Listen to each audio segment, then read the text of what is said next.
गुरु अपने योगी जी की थ्योरी है कि कांटे पैर में न चुभें, इसलिए बबूल का पेड़ सिर्फ काटो ही नहीं बल्कि उसके जड़ में मट्ठा डालकर सदा सदा के लिए उसका सर्वनाश कर दो। कुछ ऐसा ही होने वाला है अब देवबंद में।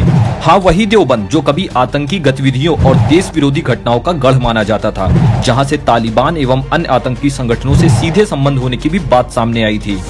तो अब गुरु खबर ये है कि अपने योगी बाबा ने फतवों के शहर देवबंद में एटीएस सेंटर स्थापित करने का फैसला किया है, जहां एटीएस के करीब दर्जन भर से ज्यादा जवान तैनात किए जाएंगे एवं एटीएस जवानों की ट्रेनिंग भी करवाई जाएगी।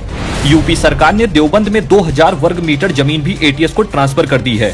आपको बता दें कि केवल देवबंद ही नहीं बल्कि यूपी के 10 अन्य संवेदनशील जिलों में भी एटीएस सेंटर की स्थापना होगी।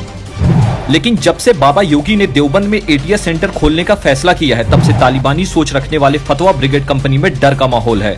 आपको मालूम होना चाहिए कि देश में होने वाली 90% आतंकवादी गतिविधियों के तार देवबंद से ही जुड़े होते हैं। ये वही देवबंद है जहां छोटी छोटी बातों पर सिर कलम करने का फतवा जारी हो जाता है।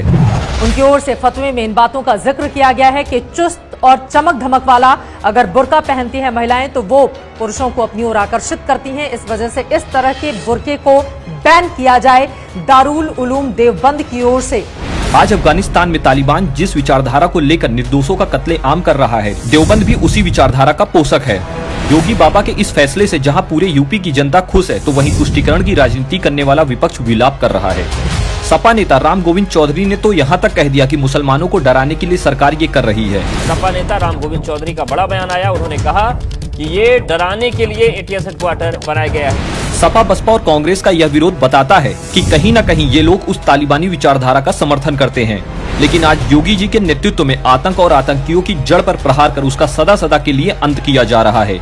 योगी जी के ऐसे ही दमदार फैसलों को देखकर लगता है कि यूपी योगी जी के हाथों में ही सुरक्षित है। धन्यवाद।